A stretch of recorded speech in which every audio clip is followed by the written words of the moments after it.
It's nearly Christmas, and that can only mean one thing: riding a brightly coloured scooter to the beach. Okay, bear with me, I haven't lost it just yet. You see, when journalists usually test bikes like this, they wait until the middle of summer, ride it to the seaside for some fish and chips, ride it back again, and then say, well, wasn't that lovely? And I'm going to do that too, but instead I've waited till a cold, dark day in December when I've just got over the flu and it's, well, let's check, 2 degrees outside. But that's the whole point. There's no being blinded by summer in this test. But before we get on to that, being a scooter, there is a checklist that we need to go through. Firstly, under-seat storage. Yep, it's got that.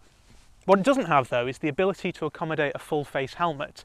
Now, I could just get an open-face helmet, but if I'm going to kiss anything under the mistletoe this year, I'd rather it not be the tarmac.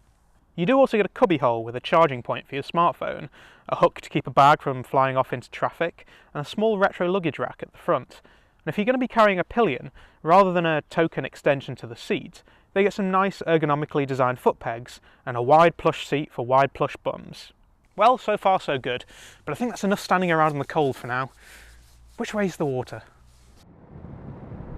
If you're used to riding a motorbike rather than a scooter, there are a few adjustments that you need to make. Firstly, the fact that this is an automatic rather than a manual.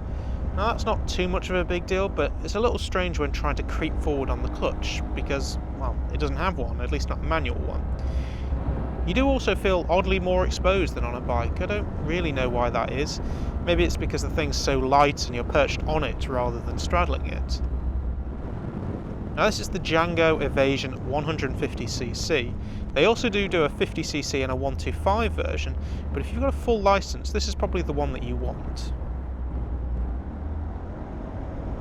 When I first rode this, I thought it was a bit slow to accelerate, especially for a 150cc as opposed to a 125, for example. But riding it now actually feels okay. Then again, I was riding with my wife on the back at the time. Not that I'm saying my wife's heavy. That's definitely not what's happening. I know how you think, internet. I do find myself having to glance at the speedo longer than I normally would, as the larger numbers around the outside are actually kilometres per hour. It feels a little bit like driving an underpowered car. You can get performance out of it, you just need to push it a little. I do need to be a little bit careful with wet manhole covers, as this is a brand new bike with brand new tyres, so it is a little bit slippy.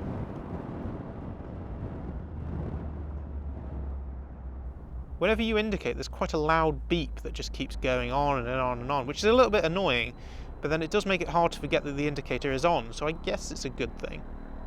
Despite the cold, there's something joyful about riding a scooter like this. I can only liken it to the difference between looking sexy and looking cute.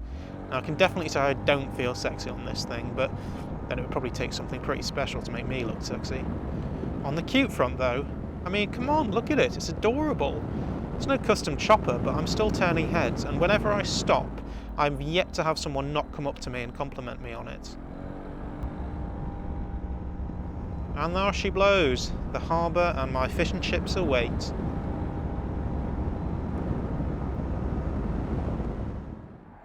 Well, it's the middle of winter, it's dark, it's cold, and having ridden all the way here, I've only found that the fish and chip shop is closed, so I've had to settle for a bag of crisps instead.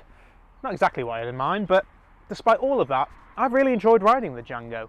And when it comes to retro-styled scooters, between this and the Vespa, well, just look at it. Would I have one though? That's the key question. Now, I've got the 150cc model here, and to be honest, I think the 125 and the 50 are going to be way too slow to accelerate. So if I was going to have any bike in the range, it would probably be this one. The only thing is though, it's a little bit of a shame that it doesn't accommodate a full face helmet under the seat. So I'd probably add a rear rack and a top box, and that's going to set you close to the £3,000 mark. But then again, the closest equivalent Vespa is going to set you close to the £4,000 mark. So if I had to choose between the Italians and the French, well, vive la Lyon. Sante. Well, I don't think I'll quite fit a Django under the Christmas tree this year, but if you're in a festive and giving mood, why not hit that subscribe button to keep up with all the latest from Totally Motors and my beautiful face.